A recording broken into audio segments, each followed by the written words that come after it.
ஏன்னா ஒரு மூத்த தலைவர் அவர்கள் அவரே சொல்லியிருக்கிறார், நான் திராவிட முன்னேற்ற கழகத்தில் 58 ஆண்டுகளாக உறுப்பினராக இருக்கிறேன். 68 ஆண்டுகளா? நாங்க நிறைய கேள்விகள் கேட்டோம். எதற்கு தஞ்சாவூர்ல வடசேரி பகுதியில் உங்கள் மீது 14 ஆண்டுகளாக தொடர்ந்து கருப்பு தினமாக வடசேரி மக்கள் அந்த பகுதியில் கருப்பு தினத்தை அனுசரிக்கிறாங்க? எதற்காக? வேறு வேறு தலைவர்கள் உங்கள் மீது நீங்கள் கப்பல் வாங்கியதெல்லாம் சொன்னாங்க, அவங்க மீதெல்லாம் அவதூறு வழக்கு தொடுத்தீங்களா? சுப்பிரமணிய சாமி அவர்கள் மீது, மேடம் ஜெயலலிதா அவர்கள் மீது, இவர்கள் மீது, அண்ணன் MK அழகிரி அவர்கள் மீது, அதெல்லாம் ஸ்பெசிபிக்கா கேட்டோம். MK அழகிரி அவர்கள் நீங்கள் ஊழல் செஞ்சனாலதான் 2009 கேபினெட்ல இல்லைன்னு சொன்னாரு. அழகிரி அவர்கள் மீது அவதூறு வழக்கு தொடுத்தீங்களான்னு கேட்டோம். இதுவரை TR பால் அவர்கள் சம்பந்தப்பட்ட பொது வாழ்க்கையில எல்லா கேள்விகளையுமே கேட்டுக்கொண்டிருக்கின்றோம். இன்று அவர் வந்த கார் கூட தெரியாது, ஏதாச்சும் கார் இருந்தா ஏறி உட்கார்ந்துட்டு வருவேன் தான் சொன்னாரு. அதையும் ஆழமாக கேட்டிருக்கின்றோம். காரணம், தமிழக மக்களுக்கு இதன் மூலமாக பல விஷயங்களை தெளிவுபடுத்துவதற்கு ஒரு வாய்ப்பாக பார்க்கின்றோம்.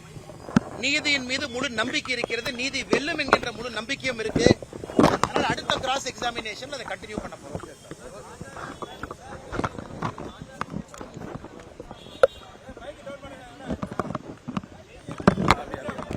ஆனா இதை நான் முன்னு பின்னு பேசுற ஆள் நான் கிடையாது.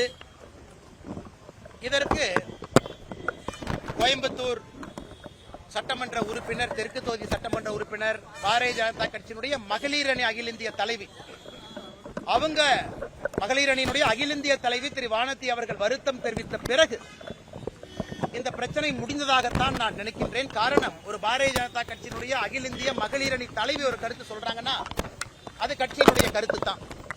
அதன் பின்னாடி அண்ணாமலை நீங்க என்ன சொல்றீங்க, அவங்க என்ன சொல்றாங்க, அவங்க என்ன சொல்றாங்கன்னு சொன்னாலும் கூட அகில இந்திய மகளிர் அணியினுடைய தலைவியினுடைய கருத்து வருத்தம் தெரிவித்த பிறகு அது கட்சியினுடைய அதிகாரப்பூர்வ கருத்தாகத்தான் நான் பார்க்கின்றேன். அதற்கு மேல நான் எதுவும் பேச விரும்பல.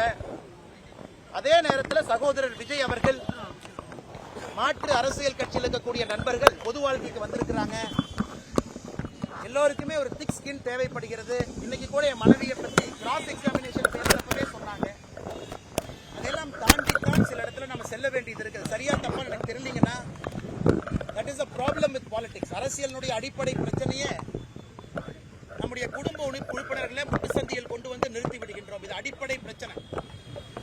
அதனால் திரு விஜய் அவர்களாக இருக்கட்டும், எல்லா தலைவர்களாக இருக்கட்டும், தத்துவப்பட்டு இதெல்லாம் கடந்து போவார்கள் என்ற நம்பிக்கை. அதே நேரத்தில் நயினாரண்ணை பொறுத்தவரைக்கும் உங்களுக்கு தெரியும், மூத்த அரசியல்வாதி, ரொம்ப பக்குவப்பட்ட அரசியல்வாதி, அமைச்சராக இருந்திருக்கின்றார்கள். நீண்ட நெடிய அரசியல் பயணம் அவருக்கு இருக்கு. ஆனால் பத்திரிகை நண்பர்களுக்கு என்னுடைய அன்பான வேண்டுகோள், அகில இந்திய மகளிர் அணி தலைவி கட்சியின் சார்பாக வருத்தம் தெரிவித்ததோடு இந்த பிரச்சனை முடிந்ததாக நான் நினைக்கின்றேன். மற்ற அரசியல் கட்சி தலைவர்களும் கூட இன்னைக்கு நம்முடைய கொள்கை என்ன, திராவிட முன்னேற்ற கழகத்தை வீழ்த்த வேண்டும் என்கின்ற ஒற்றை கொள்கையில் இருக்கும் பொழுது அட்டென்ஷனை ஷிஃப்ட் ஆகாம அந்த வேலையை மட்டும் நாம் செய்வோம் என்பது என்னுடைய தாழ்மையான ஒரு கருத்தாக உங்கள் முன்பு நான் வைக்கின்றேன்.